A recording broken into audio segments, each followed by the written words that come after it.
Oh, fun. I love heat waves.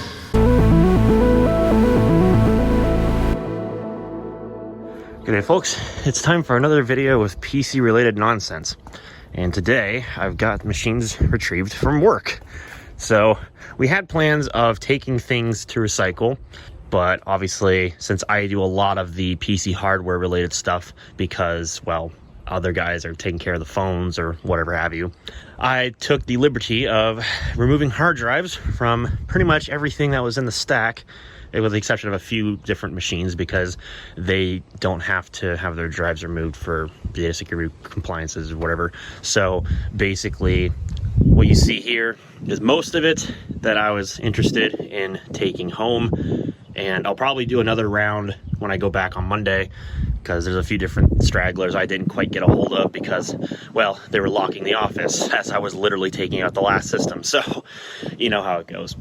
So basically, I need to get these things out of my truck and get them into the garage where I'm probably going to suffer even worse than I am out here.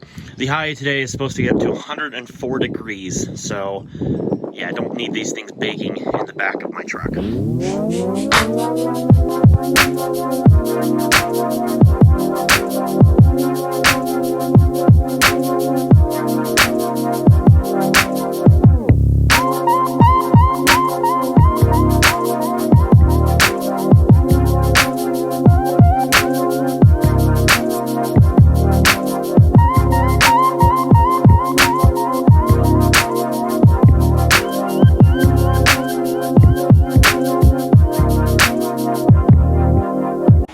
That's the last one. Holy God, is it hot outside.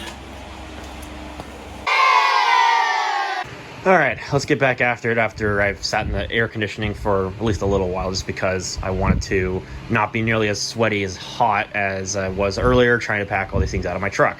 And before I even get started into all this stuff too, I did also want to make note, as I was bringing these things home, funnily enough, I got a message from my friend Chris about some other stuff that he got. He wanted me to come take a look at. So here I have a ton of ThinkPads, as well as I got 3 different Dell Precision M4400s to go along with yet another one I got from him previously, and some HP EliteBook workstation to go along with my other one that has, I think, an overheating GPU. But I digress. Those are things for another video series. But I will spoil this one here. This is kind of inspired from the recent This Does Not Compute video. This little ThinkPad X61S. So it's a pretty neat machine. I don't have a ThinkPad power supply, unfortunately, so I'm not going to be able to power any of these up yet because I'll have to order a 90-watt one for these W510 and 520s, and I'll also have to get a 65-watt, presumably to go along with this X61 because I don't think it really requires the use of a 90-watt adapter. And it'll also go true for these other T420, T430s, and T410s. I don't remember exactly which ones are what, but I digress. Anyways, so future content. So you have stuff to look forward to. And I'll also have some other stuff too. Obviously, I took part in Amazon Prime Day, so that's another thing that I'll be making a video on as well. Probably you've seen that video before you see this one, so that's fair enough. Anyways, I'm rambling. So what did I acquire? Well, lots of beige boxes, a couple of Dells, okay, several Dells, but no matter. They're all definitely dirty. These came out of a warehouse, and a lot of forklift drivers, obviously that means a lot of oily substances in the air, a lot of dust, and what that results in is dirty computers. So yeah, as you might be able to see, some of them look worse than others. Trust me, when I was trying to take hard drives out of these things, which I had to do for data security purposes, so none of them have hard drives right now, basically I was pretty much covered in all of the substance all over my shirt, all over my face, my hands, like even just packing these things in, like, it just gets everywhere. I even got it on this shirt, which honestly I don't really care about, which is why I wore it. So you know how it goes. It's just a mess. So any of these things that might work or might be worth saving, I'm definitely going to have to clean up with a thorough amount of degreaser. So we're going to hopefully not make stains all over my nice clothes. So let's start rolling into at least this one over here on the end, since it doesn't have any kind of a side panel on it. And to make my life a little bit easier, I did bring out a little power drill, so at least I have something to take these things off.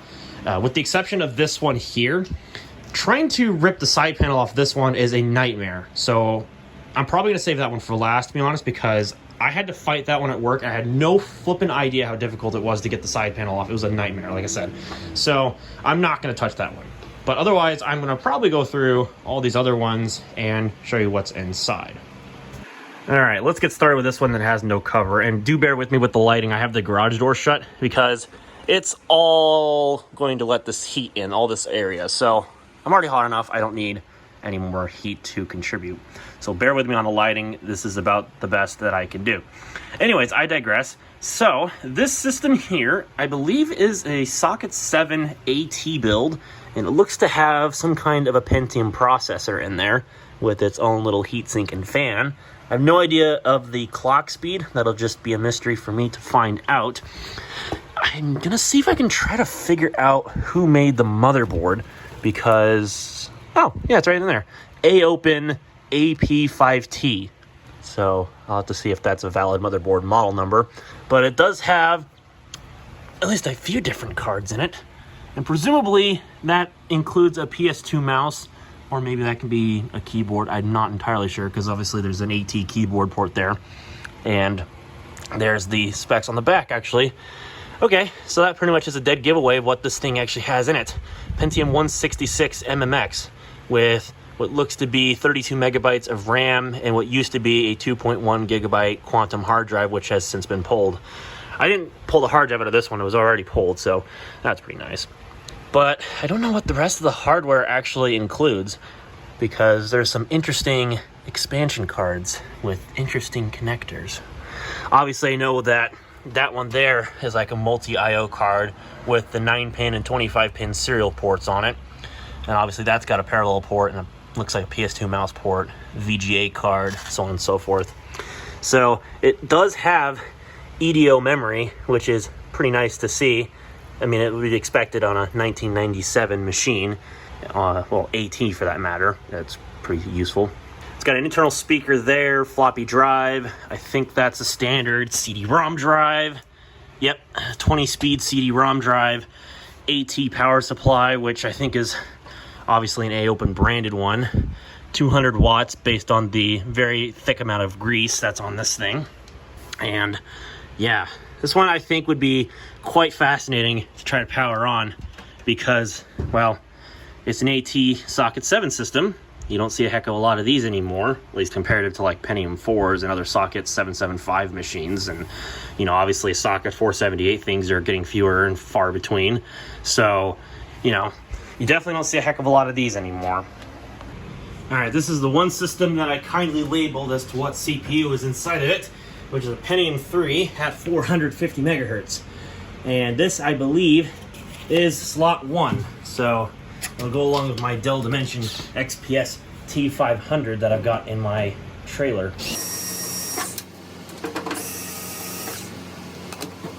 Just as oily as ever. I mean, look, you can tell. But I digress. So the inside of this one definitely has some interesting commodities.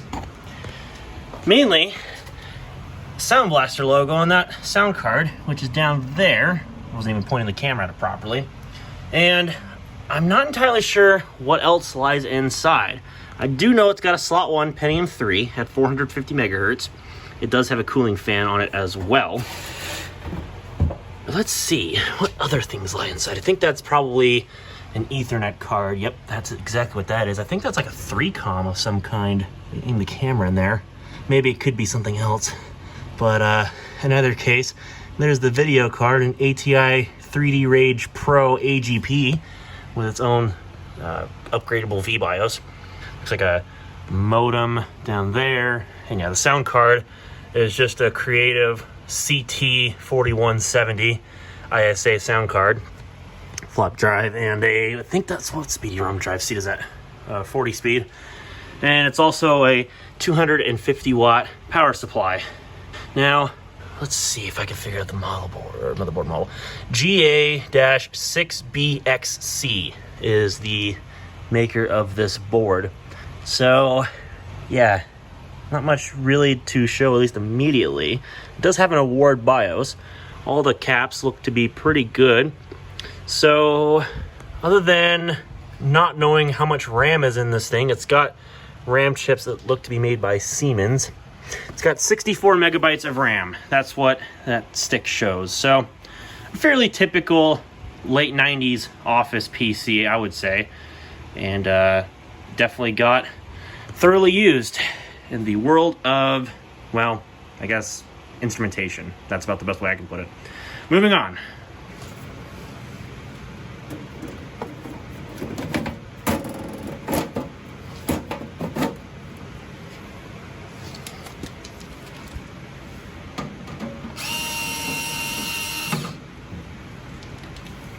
Where'd the other screw go? Oh, goodness. All right, this one here is pretty sad. You can see all the surface rust on the bottom of the steel case here.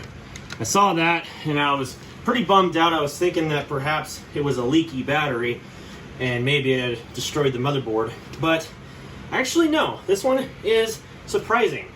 The motherboard actually uses a CR2032 coin cell battery, which I was not expecting at all. So it actually is just the result of being stored outside in humid conditions. So in that regard, the actual insides are better than you would think. So let's go ahead and get this thing cracked open, shall we? It's also, spoiler alert, another Socket 7 AT system. So you'll see what I mean when I open this up.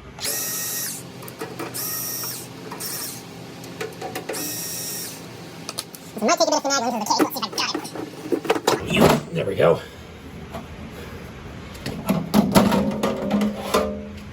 The rusted side's a little bit difficult to finagle. Can you tell?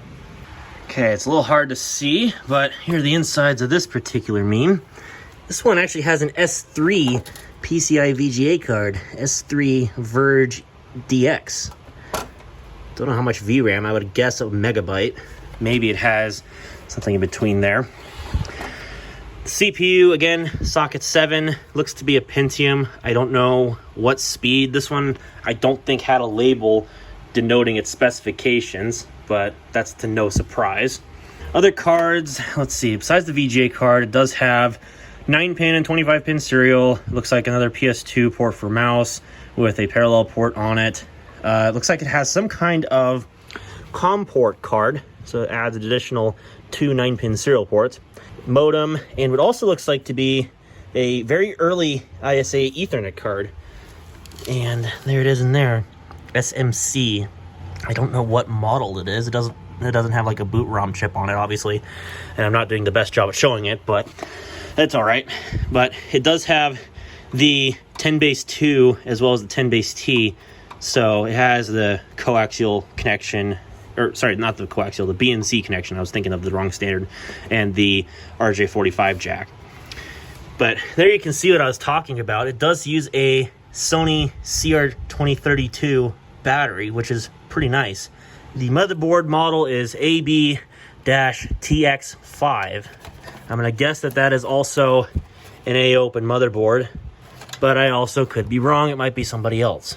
Also has an award BIOS on it. Now this one also has RAM, but it uses the 72-pin variety. So this motherboard definitely is a little bit older, maybe by a year or 2 years. So that's to no surprise. Obviously, the hard drive's pulled out of this one, and the power switch is right there. Power supply is a, let's see if I can read the numbering on this. Looks like 230 watts. And it does have a CD-ROM drive too, which is pretty nice. So all in all, not too bad. And I think, no, I don't know if, no, actually, this one does have an internal speaker. It's just mounted on the front, and it probably routes through here, so that's not too bad. This one does not have a sound card, but it does have a PCI slot where I could add one theoretically. One of the PCI slots is shared between the ISA and PCI, so you have to pick one or the other, but I guess that was typical.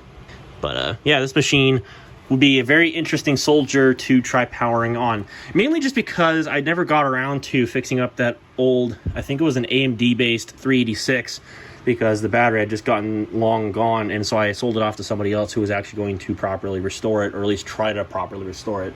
So this should definitely fit in its place, and we'll see if it actually works. So in the meantime, moving on. I want to say this next system is AMD based, but I could be wrong on that. So we'll have to crack into it here and find out once I get a drink of water.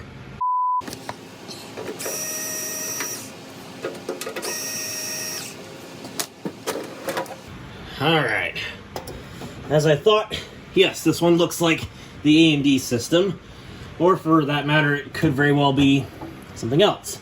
I actually got no idea. So, first things first, right off the bat, video card is an ATI Rage XL. It's got that weird shape to it. And then it's also got an Ethernet card down there, since the motherboard does not have onboard Ethernet. And, well, the motherboard is an Asus. Looks like a CUV4X-E revision 1.05. And this would have definitely had a different board in it at some point, I think, because down here it shows a sticker of D850GB, which I don't know what that's all about. But I definitely know that it is not the same motherboard as what's currently installed in this case. But this looks to be, if I can look inside of here, socket 370 perhaps, and actually I might be wrong. That might just be an Intel chip in there. It looks like it's got the green substrate on the chip itself. I don't know if that's going to be a Celeron or a Pentium 3, but anybody could really guess at this point since we don't have any power applied to the computer and it's not turned on. I'm going to try to fly through this one. It's got 256 megabytes of RAM, so it was definitely upgraded. And it's got a floppy drive and dual optical drives, so overall, this one could be a pretty decent machine with a little bit of work. It could actually be a better Windows 98 capable machine than either of my Slot 1 Pentium 3s that I now technically have. Well, used to only have one, but whatever. So, yeah, not too bad. It's just definitely really disgusting. And here I bring to you a dirty old Dell. Literally, this thing's supposed to have a gloss white side panel. Well, at least on this side, that's a negatory. It's all kinds of greasy. But, you know, the other side ain't too bad. So, yeah, that's kind of the story with some of these things. Since this thing is BTX, it opens from this side, so that's what we're gonna do. Nothing too interesting in this machine. I did save the hard drive carries, so at least now I can put in a hard drive. Obviously serial ATA, since this thing is probably from about 2005, maybe 2006. It's got pretty beefy heatsink in there because it's a Pentium D CPU. Of what variety, I have no flippin' idea. But what's also cool is this has PCI Express power. So I could theoretically put in a pretty beefy GPU. I think I've got some things that might actually work pretty well. I might be able to squeeze in, I think I've got a Radeon X1950 Pro. It would work great in this thing. I was gonna save my GeForce 8800 GTS for another system that would have a better CPU, because that's probably more deserving of that GPU. But since this system would probably just run either XP or Vista anyway, the Radeon X1950 Pro I think would be a good fit. But I digress. Other than that, it does have some kind of interface card with some goofy connector. I'm not sure if that's a serial port or what, but since this is the 9150, there's no onboard video. It's also got surround sound audio on the motherboard. It's got a Dell supplied modem. It looks like some kind of a secondary Ethernet card was also added after the fact.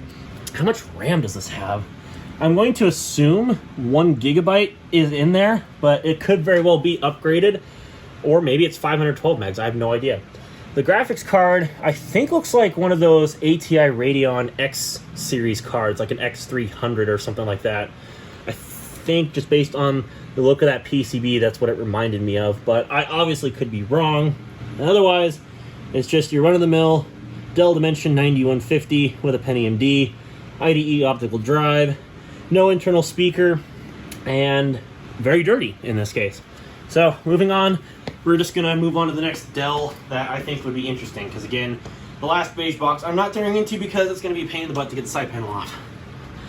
This system right here is going to definitely get one of my server members up in arms, and I know exactly who it is. This system here is a Dell Precision 390, and it looks exactly the same as a Dell Precision T50-500 would. Literally the exact same chassis, just reused over and over again until that particular generation. But this one is not a Xeon. This one is an entry-level workstation, hence the 390. So this has everybody's favorite CPU of the early to mid 2000s, although in this case the mid 2000s, Pentium 4. So yeah, I didn't actually expect that.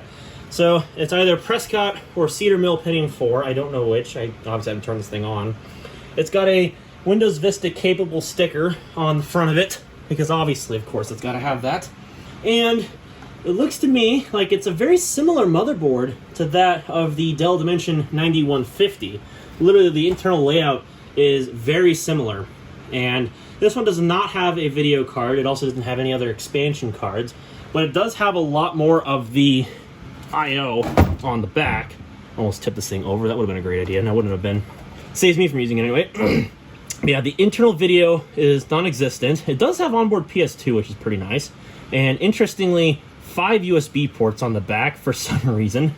The microphone jack was taken out. There's obviously no surround sound audio. And there's obviously, in this case, no PCI Express video card. So I'm not sure what I want to put into this thing, if it even works. It does not have any DDR2 RAM, although honestly for this system, 512 megabyte sticks are plenty. So since it's got 4 RAM slots, 2 gigabytes is probably going to be what I'd put in here, because I've got plenty of 512 megabyte DDR2 sticks. So this is actually a perfect opportunity to start grinding through all that crap. So yeah, I have no idea what CPU it has. I know it obviously doesn't have a hard drive because I pulled it out. It was a crappy Western Digital 80 gig drive. I mean, I guess I shouldn't say crappy because it was probably still functional, but I digress. I had to take it out for data security purposes. Anyways, and this one does not appear to have the same power supply, or maybe it does. Oh, actually, you know what? It might actually have the same power supply. It looks like the same 375 watt unit with the PCI Express power capabilities. So, I don't know. I just basically say that this is a reskinned Dimension 9150 because they're virtually identical. So, wouldn't that just be a surprise to nobody? Alright, moving on. I'm actually going to stand up in free cam just so I can get a little bit of circulation. This stuff is not very interesting. I pretty much know at least a little bit of what's in these things. So 2 of these are 4th gen Core i3s, 2 of those are 3rd gen i3s, and this one here is a Core 2 quad of some variety. I know it's got 8 gigabytes of RAM, DDR2, no video card, but yeah, not too much interesting between these. But I'm gonna guess that these, well, I know for a fact these 3 Dells work. I don't know if that one does.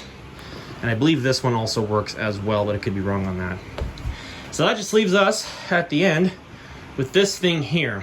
This is, I believe, a Socket 478 Celeron. And you wouldn't think about it on the front of the case, but yes, it is a Socket 478 Celeron. And I've actually decided I'm gonna leave this one sealed up, at least for now, to leave it a mystery.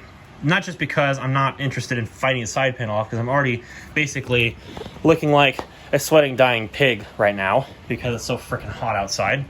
But also, I want to leave this one a mystery to everybody in the viewing audience to kind of guesstimate all the other specifications. But I will show the rear I/O, since I think it's fascinating enough, because it's got an ATI video card, which has a digital output, which is pretty nice. And then also, holy guacamole, look at all those serial ports. So I think this thing was probably used to control some kind of production line equipment just based on all those serial ports. I'm not entirely sure where this was as far as the location on site where it was previously, but that would be a pretty good assumption because a lot of equipment would have ran on 9-pin serial ports and probably controlled by some automated application in command line. I mean, obviously I don't know that for sure. I'm not going to try to assume that I know, but you know, obviously there's some permanent marker noting baud rate, so if that's anything to go by, then yeah, probably.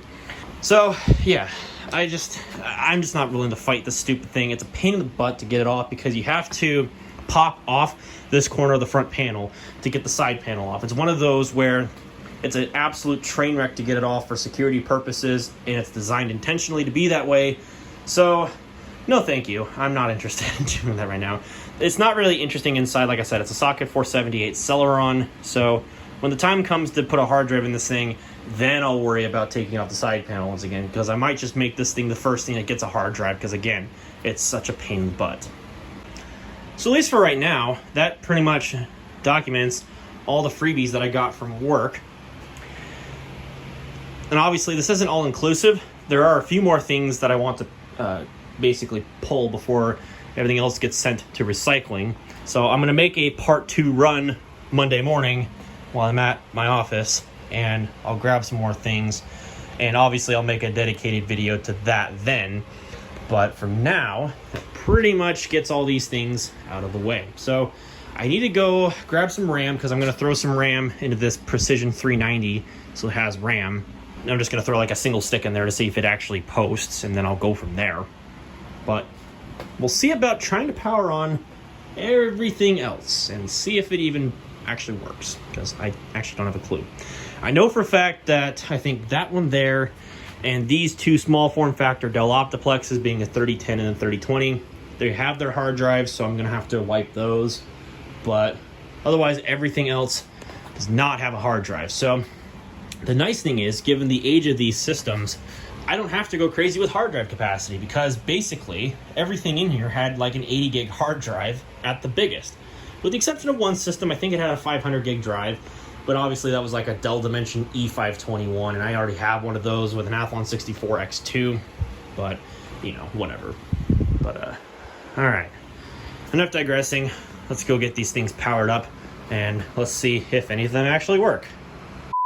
Psych, actually, I'm going to save that for another video. I know, popular YouTuber move, I got to cut things up in multiple parts, but in all seriousness, this video has gone on long enough, and I'm not interested in currently sitting out right now and sweating my literal butt off trying to turn all these things on. I got other videos that I need to record footage for, and I can't be bothered to, well, suffer right now in the heat because, well, like I said, I got other things I got to record, and they're probably going to take higher priority. So with that having been said, hopefully you'll join me all for the next one, and you'll stay tuned to see if any of these things actually power on.